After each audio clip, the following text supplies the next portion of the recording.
The truth about Iran in the Bible. Iranians in biblical prophecies.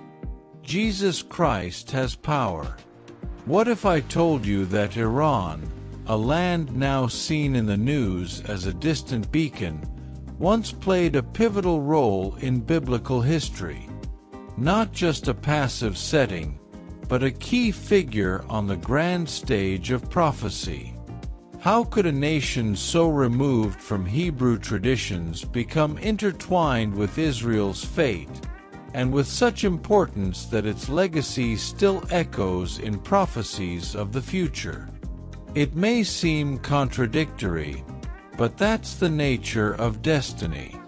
It was Persia, a nation with no ties to Israel's gods, that through its great king, Cyrus, restored freedom to the Jewish people.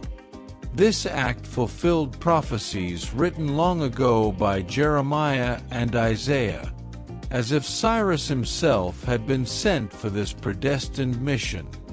But could the vast power of such an empire be directed by divine plans? Or was Cyrus merely a tool in the hands of something greater, unaware of the full significance of his actions? Allow me to guide you through this journey, where the lines between the divine and human blur, and where empires and prophets intertwine their destinies. The truth about Persia, or Iran, as we know it today, is far more deeply connected to Israel's history than many would dare to imagine. And perhaps, the role of this ancient nation is not yet over. Together, we will pass through the gates of the past, visit ancient kings and visionary prophets, and search for what the future may still reveal. Come, if you have the courage, and we will uncover what the days ahead may hold in their tightly clenched hands. Ah, Persia, this nation of barren lands and vast kingdoms, which seems so distant in time, yet draws close like an unexpected old friend. Tell me, dear reader, who would have thought that such an empire, with kings robed in purple and gold, would be spoken of with such prominence in the scriptures? But this is how destiny works, weaving the threads of nations like an artist creating a tapestry whose design we cannot yet fully see. Persia, far from being a mere footnote in sacred texts, occupies a place of honor. It's as if God himself, the meticulous craftsman, chose Cyrus, its king, to free Israel from Babylonian captivity. Imagine the surprise of the Jews, not to be led by one of their own, but by a foreigner with no ties to their faith, returning them to their homeland. Ah, the divine irony is as delicate as the finest Persian silk. And what of Cyrus the Great? He is not only remembered in the chronicles of men, but is also honored in the visions of prophets like Jeremiah, who foretold this story long ago. What if I told you that Cyrus, for the Jewish people, was not just another conqueror but a true liberator? Isaiah had sung his praises even before Cyrus set foot on this land. Is history, as some believe, a grand book already written, where characters simply follow a pre-established script? I leave you with this question to reflect upon, but for now, let's continue our journey. It's impossible not to notice Persia's curious role. It appears at times as a gentle friend, and at other moments as a powerful and mysterious figure, unaware of the deeper implications of its actions. Yet, there it is, playing its part, restoring Israel and, as some might say, taking part in the grand game of thrones that unfolds between heaven and earth. Here's the intriguing point. What seemed to be a fleeting intervention, a mere coincidence of fate, is revealed through the prophet's words as part of a larger, divine plan. If I haven't convinced you yet, know that according to Ezekiel, Persia is still destined to play a role in the final acts of this long play we call history. The end times await it as an actor who hasn't yet completed its role. And so we move from Cyrus to other figures who cross our paths in this story. The origins, those distant roots we often overlook, have a curious way of making themselves known when we least expect it. This is how the story of Persia in the Bible unfolds, tracing back to the earliest times, when Noah and his sons repopulate the earth after the flood. It's fascinating to imagine that from this lineage would come an empire as vast as Persia, wrapped in myths and mysteries, destined to play a crucial role in divine prophecies. Japheth, one of Noah's sons, is a nearly silent figure in the Bible, as though he knew his impact would come through his descendants. Indeed, from him arose the peoples who would later form the Persian Empire. Here, destiny began to sketch its outlines, albeit subtly, like an artist drawing the first strokes of a grand masterpiece. These genealogies, often overlooked today, hide stories of great significance. Among the names and connections was planted the seed of a people who, centuries later, would influence the course of Israel's history and perhaps even divine plans. Persia, emerging from what seemed like an unremarkable lineage, would grow into a great power whose strength and grandeur echoed through sacred texts.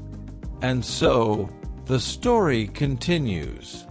The Persian Empire, with its roots deep in antiquity, rises as a giant often ignored by those who don't study these ancient genealogies closely. Yet, for those who look carefully, there is something poetic and revealing about this path traced from the earliest pages of the Bible to the decisive events that would shape Israel's future. The Bible holds this secret. Persia's origins are intertwined with the world's history from the very beginning. What seemed like a mere list of unimportant names hides the rise of an empire that would not remain a footnote, but would become a protagonist in crucial moments. In the quiet lines of these genealogies, Persia's destiny was already being outlined. Cyrus the Great, a name that, for many, recalls only a distant conqueror, a figure lost in the sands of time. Yet, history deceives when viewed superficially. In the pages of the Bible, Cyrus occupies a place that even the boldest of his time couldn't have imagined. It was he, with the power of his vast Persian Empire, who liberated the people of Israel from Babylonian captivity, a feat foretold in the Scriptures. It's astonishing how precisely the prophets Jeremiah and Isaiah foretold events. Isn't it curious that the destiny of a nation so distant could be shaped by a monarch who, to many, seemed to have little connection to the Jewish people? Yet, here lies the irony that captivates us. Was Cyrus, in all his greatness, aware that he was fulfilling designs far beyond his understanding? Imagine Cyrus' surprise, finding himself described in ancient scriptures, the conqueror of kingdoms, the warrior, now elevated to the status of God's chosen one. Did Cyrus fully grasp the significance of his role? Perhaps he preferred to overlook it, focusing instead on the tangible matters of his reign. However, one cannot ignore the fact that Cyrus' actions were foretold long before he even set foot in the region. The fall of Babylon under his command was a beacon of hope for the Jewish people. Picture the Israelites, exiled for so long, burdened by the weight of a captivity that seemed endless. Suddenly, the doors to their freedom swung open. And who was responsible for this liberation? A Persian king, whose political pragmatism aligned perfectly with divine purposes. This is the ultimate irony. Cyrus, unaware of Jeremiah's visions or Isaiah's words, became the tool chosen by God to restore Israel. But was Cyrus merely a pawn in this grand game? History, with its skillful way of twisting narratives, shows us that Cyrus acted not only with intelligence but also with a rare sense of pragmatism. By allowing the Jews to return to Jerusalem and rebuild their temple, he pacified a people who would likely cause fewer problems under freedom than under oppression. Still, the Bible invites us to see beyond the earthly actions. Jeremiah and Isaiah had already written this song. Cyrus the Great, unknowingly, was a divine agent, a key figure in the plan that would lead to Israel's redemption. Now, imagine the Persian court, a setting of unmatched splendor, where opulence mingled with the subtlest of intrigues, and where destiny played its cards with masterful hands. It was in this luxurious and dangerous environment that we find Esther, a young Jewish woman thrust into the complexities of palace life, as if suddenly finding herself in a game she never chose but was forced to win. Orphaned and in exile, Esther could never have imagined that she would one day become queen of one of the most powerful empires in history. Yet there she was, not by mere chance, but as a central piece in a divine plan that history had set in motion. Ahasuerus, or Xerxes as the Hebrews called him, ruled over this extravagant court, surrounded by advisors who plotted in the shadows. Among them was Haman, the mortal enemy of the Jews, whose devious plan was to annihilate an entire people. What a dilemma Esther faced. She was in the most precarious position imaginable, a Jewish queen married to a Persian king, knowing that if her true identity were abruptly revealed, her life could be at risk. The fate of her people, of her own blood, rested on her delicate shoulders, and the risk was immeasurable. But what is life if not a series of calculated risks, where even the smallest move can change the course of a nation? Esther's cleverness was more than equal to the challenge. She skillfully navigated the trust the king had placed in her, leveraging the beauty and grace that had earned her his favor, all while planning her next move with precision. 1240.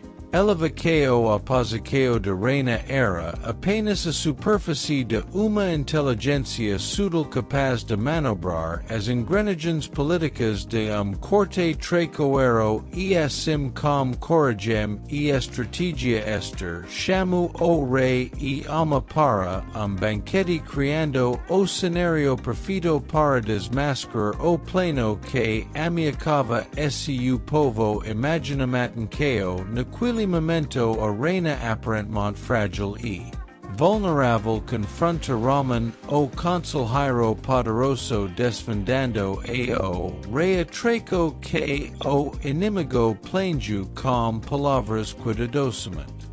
Escalhidas e uma calma que disfarcava o turbilhão interior.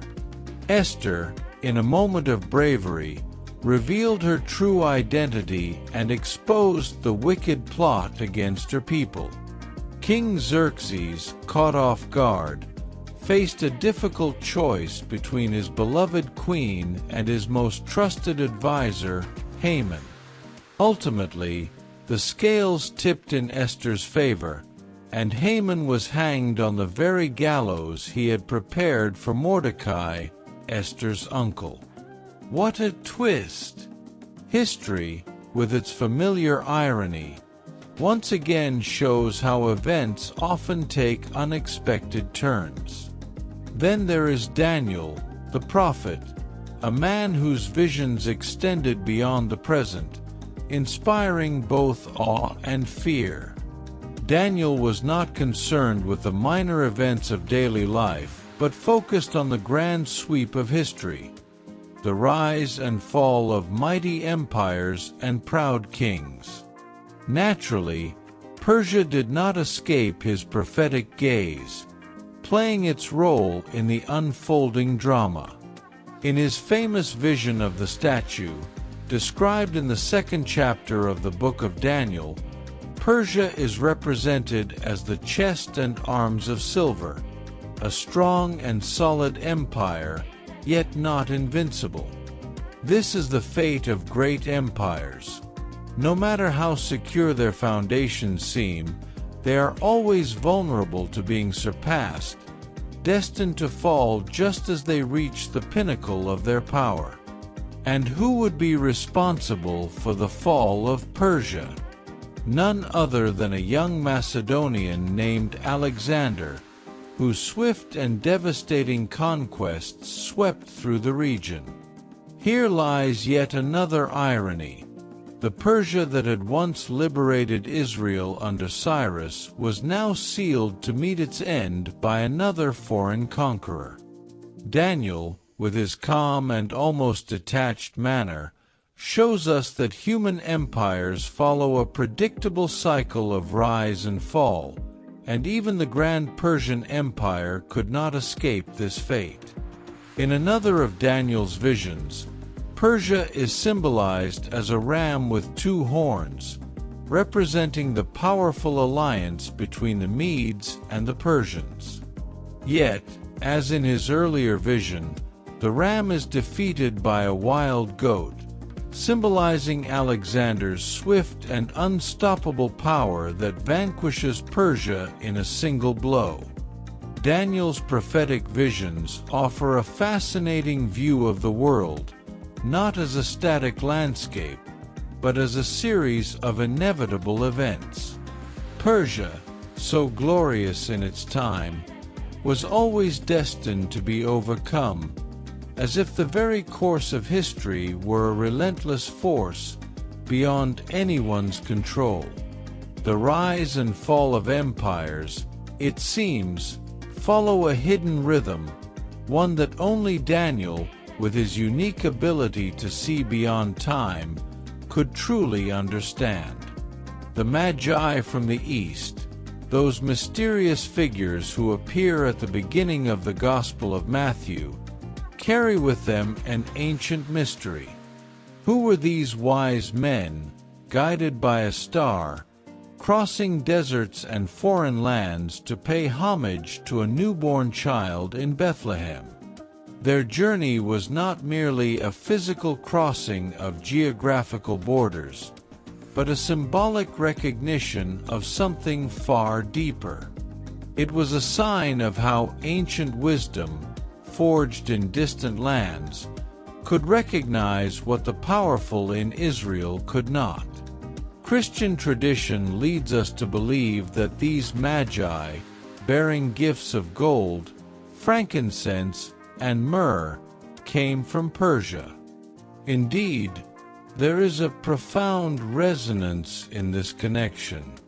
Persia, with its ancient religion of Zoroastrianism, was a land where astrology and the observation of the heavens were regarded as sacred sciences.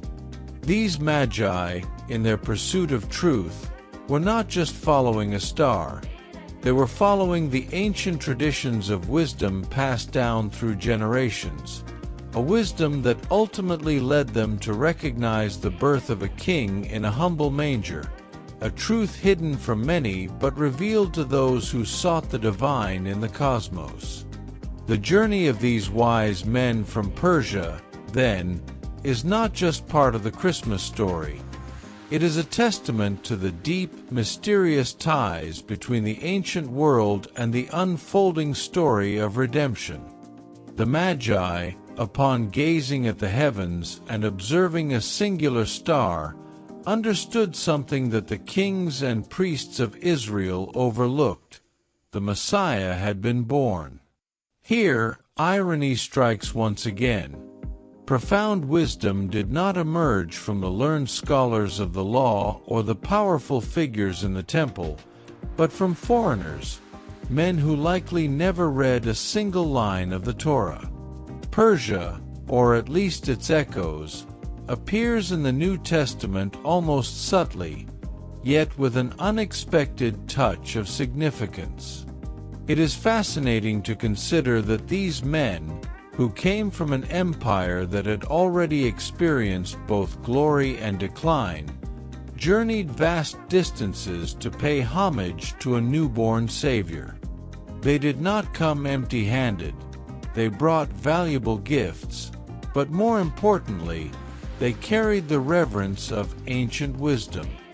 This wisdom recognized in the birth of that child something far greater than what was immediately visible to others. Some say these Magi were descendants of Zoroastrian priests, heirs to a mystical tradition dating back to the days of Cyrus.